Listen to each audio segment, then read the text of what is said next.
Magandang araw Pilipinas! Isang mapagpalang tanghali rin po sa ating mga Novo Ecijano at sa lahat ng manonood sa loob at labas ng ating lalawigan at maging sa iba't ibang panig ng mundo. Ako po ang inyong kaibigan, Jovelina Estrero, sa ngalan po ni Philip Nobultipicio at makakasama po natin ngayong araw si Carmel. Magandang tanghali sa iyo, Carmel. Magandang tanghali rin sa iyo, Miss Jovi, at sa ating mga viewers. Ako po si Carmel Joy Miguel, ang inyong makakasama ngayong araw. Ang programang ito ay patuloy po nating ginagawang mas interesante sa paghahatid ng mahahalagang impormasyon at balita kasama ang buong puwersa ng TV48 tuwing Miyerkules at Biyernes alas 12 ng tanghali.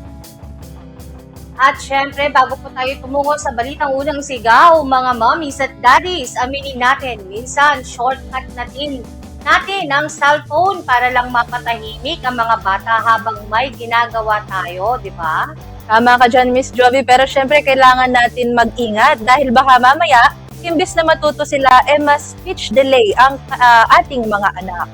Kaya naman pakinggan po natin ang payo ni Mrs. Star Rodriguez Piccio para sa ilang parenting tips kung ano nga ba ang masamang dulot ng masyadong paggamit ng gadgets. Dito lamang po sa ating segment na Beauty Health at iba pang tips with Mom Star.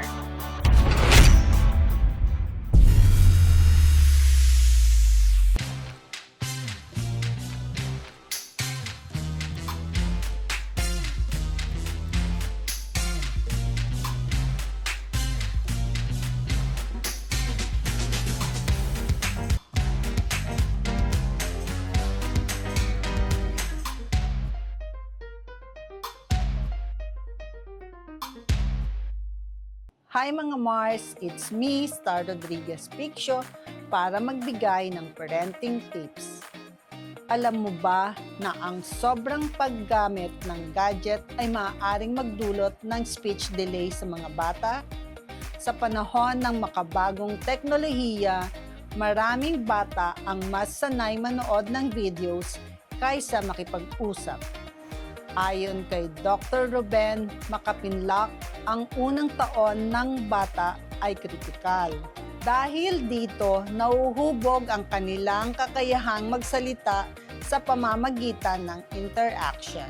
Kapag puro screen ang kaharap ng bata, nagiging passive ang pagkatuto at nahahadlangan ang natural na pagdevelop ng kanilang wika. Dagdag pa, maraming magulang ang nagbibigay ng gadget bilang libangan. Ngunit ayon sa American Academy of Pediatrics, mas mabilis matuto ang bata sa aktibong pakikipag-usap at pakikipaglaro, hindi sa panunood sa screen, dahil mas kailangan ng bata ang boses ng tao kaysa tunog ng gadget. Paliwanag ng mga eksperto na ang sobrang screen time ay may kaugnayan din sa maikling attention span, kakulangan sa tulog at pagbagal ng cognitive development, sanhi ng pagiging irritable at hirap sumunod sa direksyon ang bata. Bilang magulang, mahalagang limitahan ang gadget at palitan ito ng pagbabasa ng kwento, pagkanta at araw-araw na pakikipag-usap sa bata. Tandaan, ang aktibong gabay at komunikasyon ng magulang ang pinakamabisang paraan para maiwasan ang speech delay at matulungan ang ating mga anak na lumaking malusog at matalino.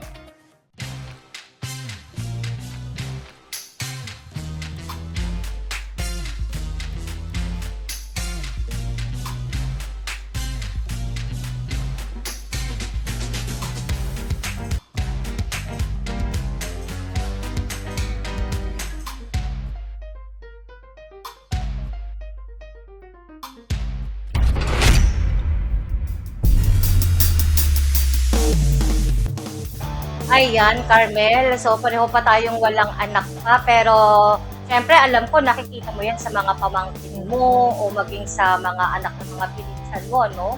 Yung malaking factor talaga ng hindi pakikipag-usap sa bata, kaya nagkakaroon sila ng speech delay.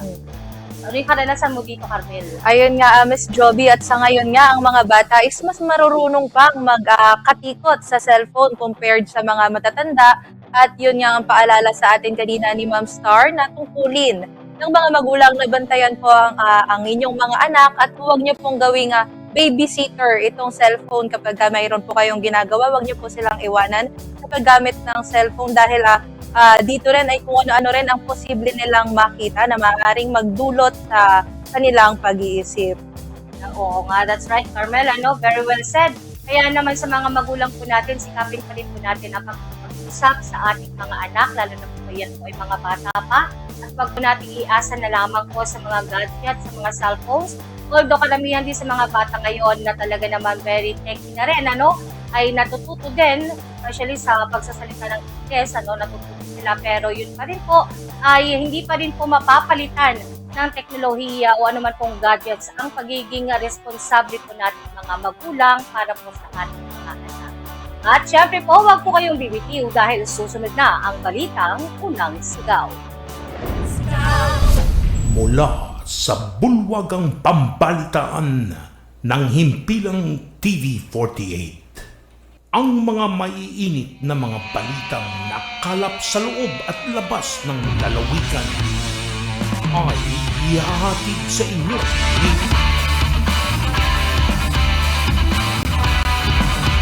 Philip Double P. Picture kasama sina Shane Valentino,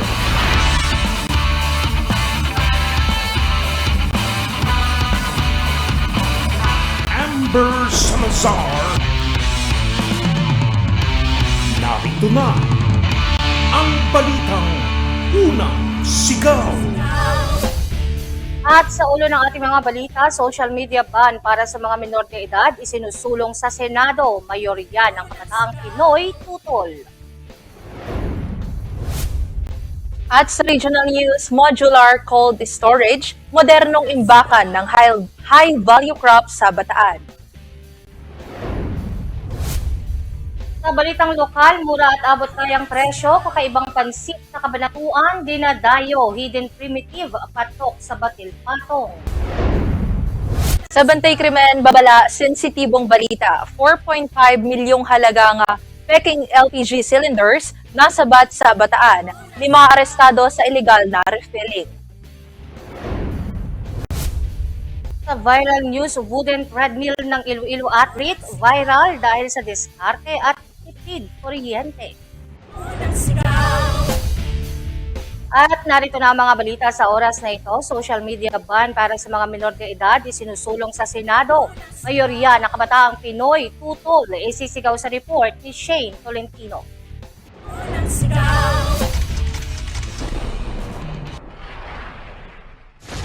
Ang social media ban para sa mga batang edad 16 pababa ay formal nang inihain ni Senator Sherwin Gatchalian sa ilalim ng Senate Bill No. 2066. Layunin nitong ilayo ang kabataan sa mga panganib at banta online. Binigyan diin ng senador na dapat nang umaksyon bago pa lumala ang sitwasyon sa bansa.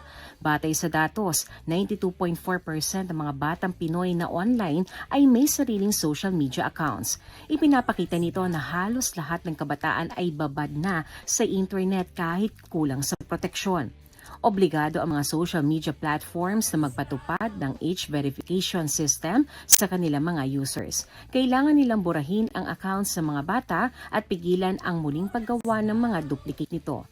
Bukod dito, dapat magbigay ang mga kumpanya ng parental control tools para sa mga magulang. Ang DICT ang itatalagang ahensya na mag-iimbestiga at magpapataw ng mga parusa gaya ng multa. Kung hindi susunod ang mga platforms, ipag-uutos ng NTC na i-block ang kanilang domain o IP address. Maaari ring bawiin ang lisensya ng operasyon ng mga kumpanyang paulit-ulit na lalabag sa batas. Target din ng bill na limitahan ang mga addictive features gaya ng autoplay o algorithm recommendations. Ang mga disenyong ito ay sadyang nagpapatagal sa paggamit ng mga bata sa kanilang mga gadgets. Ayon sa senador, hindi sapat ang mga kasalukuyang batas upang protektahan ng kabataan sa social media. Samantala, isang survey mula sa Archipelago Analytics ang nagpakita na 8 sa 10 kabataan ay tutol sa limitasyong ito. Mahalaga raw ang social media sa kanilang pag-aaral at komunikasyon. Sa huli, siniguro ni Gatchalian na ang kanyang panukala ay susunod pa rin sa Data Privacy Act. Shane Tolentino para sa Balitang Unang Sigaw. At sa atin naman pong regional news, modular cold storage, modernong imbakan ng high-value crops sa Bataan. Modular cold storage ang itinurn over ng Department of Agriculture o DA sa pamahalaang lokal ng Dinalupihan, Bataan. Ito ang kauna-unahang pasilidad sa bansa na pinatatakbo gamit ang solar at wind-powered energy system para sa post-harvest operations. Ang pasilidad ay bahagi ng Fiscal Year 2025 Cold Storage Expansion Program na pinondohan ng Agricultural and Fisheries Logistics Office. May kabuuang project cost ito na 14,625,000 pesos para sa pagpapatayo ng nasabing modernong imbakan ng mga ani sa lalawigan. Ang unit na ito ay isang containerized system na may kapasidad na 9 hanggang 10 metric tons para sa mga magsasaka. Bukod dito, ang pasilidad ay gumagamit ng hybrid renewable energy system na pinagsamang solar at wind power para gumana. Dahil dito, masisiguro ang tuloy-tuloy na refrigeration habang pinabababa ang gastos sa kuryente at nakakatulong pa sa kalikasan. Idinisenyo ang modular cold storage para sa multi-commodity use gaya ng mga gulay, prutas at iba pang high-value crops. Sa pamamagitan nito, maiiwasan ang kontaminasyon ng mikrobyo at moisture loss na kadalasang dahilan ng pagkalugi ng mga lokal na magsasaka. Ang pagkakaroon ng cold storage ay nagbibigay ng pagkakataon sa mga magsasaka na i-regulate ang timing ng market release. Sa madaling salita, maiiwasan na ang distress selling o pagbebenta ng mura dahil lamang sa takot na mabulok ang mga pananim at ani. Sa balitang lokal, mura at abot-kayang presyo, kakaibang pansit sa Cabanatuan, dinadayo. Hidden primitive, patok sa batil-patong. Isisigaw ni Elsa Navalio. Bali, nagsimula ang Hidden Primitive 2021. Tapos yun, kumain kami ng misis ko doon sa Talavera. Nang batil-patong din kasi yun. Tapos, ayun, kumain kami. Bumili kami ng 1 kilong noodles. Itrain lang namin magluto dito. Tapos, pina-order namin. Gustuhan naman ng mga kaibigan namin. Tapos, yun na, doon nagsimula. Yung batil patong kasi nadala namin dito. Siguro, kakaiba sa panlasa ng taga-Cabanatuan. Dinadayo ngayon sa Cabanatuan City ang Hidden Primitive, isang pansitan na kilala sa kakaibang lasa ng batil patong. Itinatag ni Edison Rivera noong 2021. Mabilis itong sumikat dahil sa panibagong timpla na naiiba sa karaniwang pansit sa lugar. Tampok sa kanilang menu ang Super Overload sa halagang 150 pesos, Overload na 120 pesos, at ang kanilang ipinagmamalaking batil patong na nagkakahalaga ng 70 pesos hanggang 90 pesos. Mayroon din silang sisig pansit sa halagang 120 pesos at pork silog na 110 pesos na patok sa mga suki. Bukod dito, inaalok din ang iba't ibang combo meals gaya ng binabad at tosino sa halagang 120 pesos at marami pang iba. Ayon sa mga customer, sulit sa presyo at dami ang bawat serving, kaya't paulit-ulit silang bumabalik. Patunay ang Hidden Primitive na ang masarap na pagkain at abot-kayang presyo ang tunay na susi sa patok na negosyo. Inaanyaya ko po kayo na pumunta po dito sa aming pansitan sa Hidden Primitive. Matatagpuan po sa Valdepuente, Marlica Highway. Kami po ay bukas ng 6 a.m. to 9 p.m. Kasama si Jerome Tique at Jeremy Ramos, Elsa Navalio, para sa Balitang Unang Sigaw.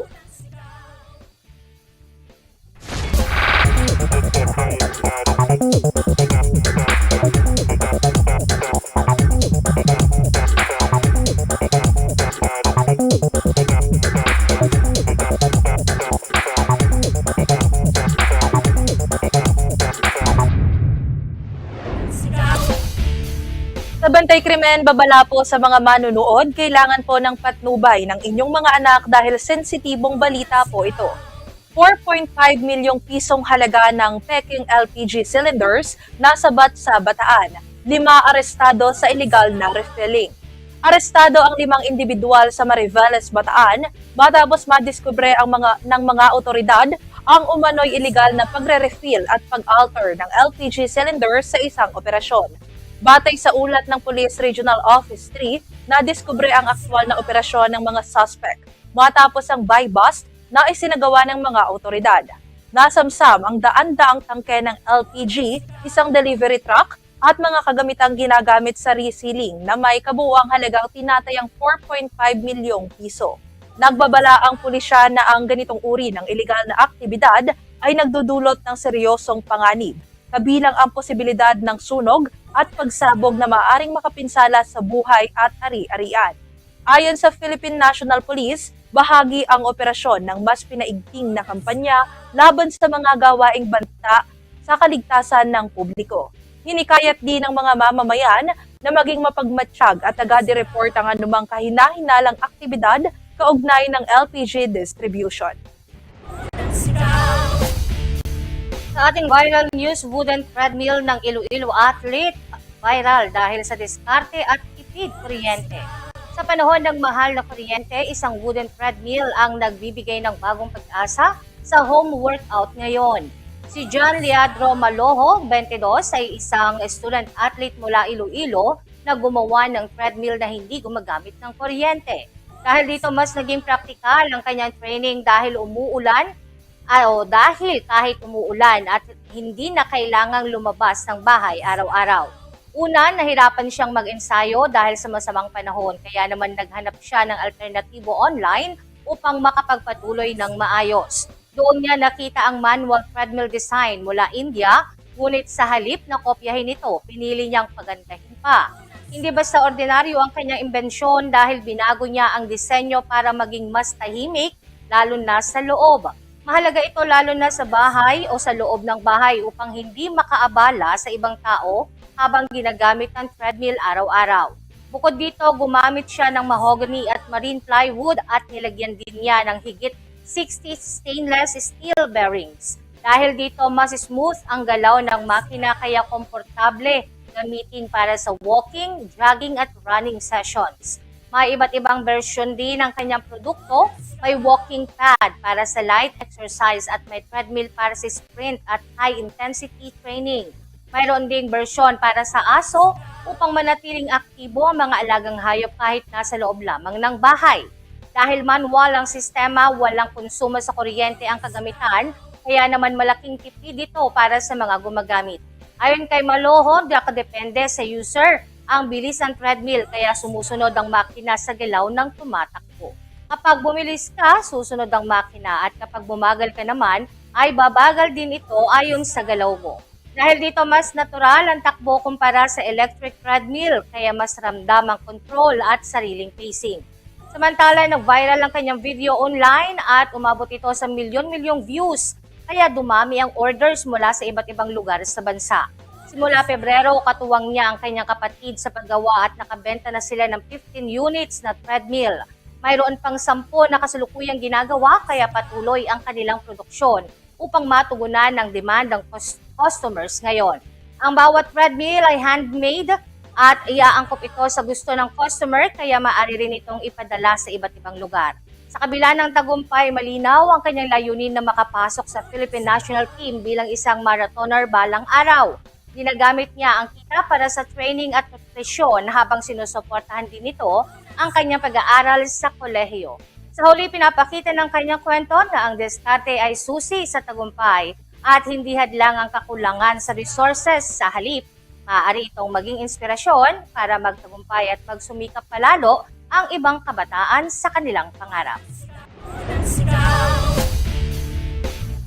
Ngayon naman, ayan, Ms. Carmel, magbabasa na po tayo ng ating mga comments at mensahe mula po sa ating mga taga-subaybay. At pasensya na po kung hindi lahat ay ating mababasa sa dami po ng comments, messages, and questions na ipinapadala po sa amin. So ayan, Carmel, ano ang ating unang mensahe? Ayan ang unang mensahe natin galing kay Renato Cervantes. Napakahirap talaga at magastos pag wala kang sasakyan. Matagal ka pa maghintay ng masasakyan sa iyong pupuntahan. Ayan, patungkol ito sa Sa hirap ng mga commuter at syuper sa Nueva Ecija. ayan. So ito ay binahagi po ng isang estudyante ano yung kanyang naging karanasan nang siya po ay mag-commute papasok sa kanyang eskwelahan. At nakita nga po kung gaano umano kahirap yung pagsakay pa lang, Miss Carmel, kasi ngayon ay medyo kakaunti daw ang bumibiyahe. At maging ang mga tsoper ay wala din halos maisakay. Kaya naman kinailangan pang i-transfer para malang hindi na siya tumuloy dahil mahal nga ang gasolina. At yun, sagot na lang din niya yung pamasahe ng kanyang mga i-transfer din ng mga pasahero. So yan ang hirap ng buhay ngayon. At ang isa pa sa nakakalungkot dito, Carmel, na sinabi umano ng driver, iniisip niya na kaya ganito o kaya ganun kahirap ang kanilang buhay dahil hindi umano sila nakapag-aral. So yun, kaya sana po ay marisolba kung ano man itong mga suliranin natin nang sa ganun ay hindi na po parehong mahirapan ang ating mga commuter at maging ang ating mga drivers. At next message. Yun, galing naman po kay Elena Velasfer. Congratulations, Ronald Amador and NEUST, a moment of good performance. Ito po'y matapos manguna ang NEUST sa Electrical Engineering Board Exams 2026. So congratulations po sa mga bago nating electrical engineering at napakahusay dahil itong engineering, pag-graduate pa lang ay napakahirap nang makatapos dito. Paano pa ang makapasa sa board exam? Kaya congratulations po at binabati po namin kayo. Yes, at syempre kasama din dyan, Miss Carmel, yung si Sir Ronald, na nag-top 3. He's a registered master electrician licensure examination. Yan. So, dalawa yung kanilang pinagdiwang talaga at talaga namang very proud ang eskwelahan. Next message. Galing naman po kay Lolet Pesigan. Haen po kailan kaya? Babaran na po ng binhi, sana naman ay umabot sa wet season. Ito naman po ay patungkol po sa mga bayan at lungsod na napabilang po na bibigyan ng binhi ng RCEF Seed Program. At ito nga pong inilabas natin na ulat ay para pa lamang po sa date na April 27 hanggang May 1. Kaya't maaari po kayong tumutok sa official na social media pages ng RCEF Seed Program para malaman po natin kung kailan po makakapamahagi sa inyong mga lugar. Alright. Ayan, next message natin. Galing naman po kay Ray Cervantes Largo. Dito po sa Mahogany Falls, ang mga puno ang nagbibigay ng tubig. Kung kaya bilang nangangasiwa ng Mahogany Falls, kahit marami pa rin mga puno ay nagtanim pa rin ng mga tubong mahogany. Upang pagdating ng araw ay lalo pang maging mayaman sa mga punong kahoy, ang aming tourist attraction na dinadayo ng iba't ibang bayan ng Region 3 at National Capital Region. Ayan, tungkol ito sa panawagan po ng DNR sa pakikilahok po sa tree planting matapos po ilunsad ng luntiang bukas sa Iloilo. So dito po ay naanyayahan po ang publiko at ang iba't ibang organisasyon na makiisa syempre po sa aktibidad na pagtatanim po ng puno. Kaya napakahalaga talaga, Carmel, na talagang napapangalagaan natin ang ating kalikasan. Although, syempre, nagagamit natin ang mga puno na ito para sa ating mga kagamitan, pero maganda pa rin na dapat ay may kapalit ito pagdating ng panahon nang sa ganun ay tayo rin naman ang makikinabang. And next message po natin. Galing naman kay Michael de la Cruz. Dapat may strainer na bakal pa yan para just in case, maalis yung cover, safe pa din yung mapapadaan dyan. Ito yung patungkol sa naging aksidente, Sa isang fast food branch dito sa Nueva Ecija dahil sa delikadong drainage. Actually, Carmel, talaga, minsan kapag nadadaan talaga ako sa mga drainage na yun, nag-iingat din ako. Baka malusot ako eh. Oo. At mahirap na talaga malusot sa ganyang mga drainage. Kaya sana po ay maging aral ito sa fast food na kung saan ito nangyari para po sa ganun ay wala na pong susunod pa na mapahamak.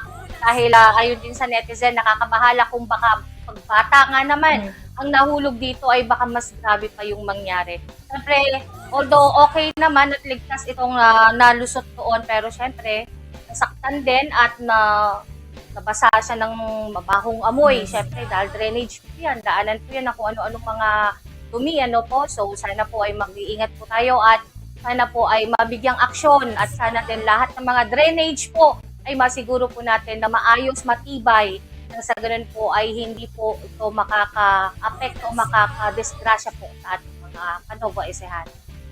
Next message po natin. Galing naman kay Danilo Ignacio. Yan ang tunay na public servant. May puso. I salute you, ma'am.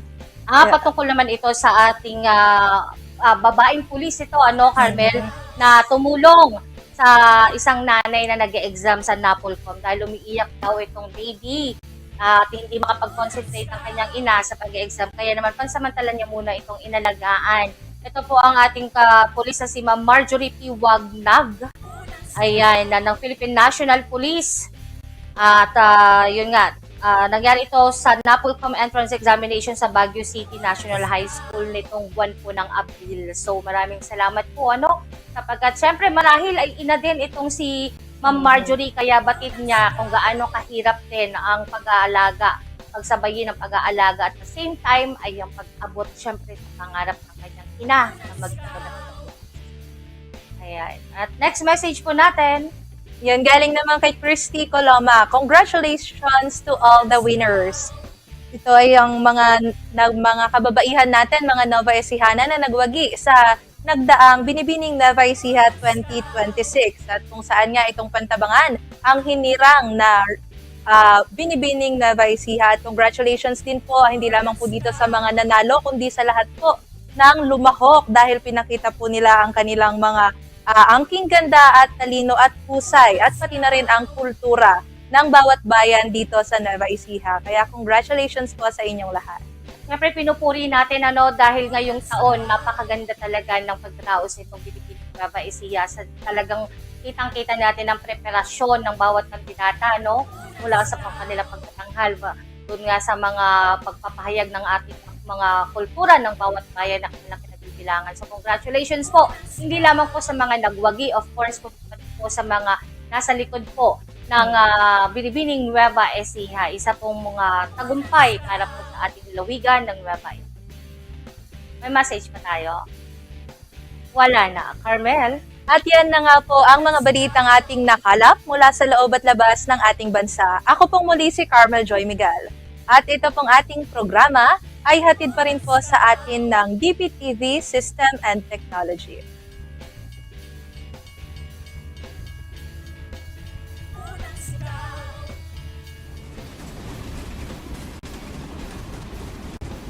Ayan, at nakadaan na nga si Double P. At ako naman po si Jovelyn Astrero. Sa ngalan pa rin po ni Philip W. Piccio. Siyempre, nakasama rin natin ngayong araw sina Shane Tolentino, Clarissa de Guzman, Amber Salazar, Elsa Navalio, Ma'am Star Rodriguez Piccio at ang ating tech team, admin, editors, cameraman, and driver. Sa ating mga taga-subaybay, magkita-kita po tayong muli sa susunod na linggo, mga araw ng Miyerkules at Biyernes. Kami po ang inyong mga kaibigang tagapagbalita at kakwentuhan dito lamang sa ating programang Double P. Love you! Happy weekend!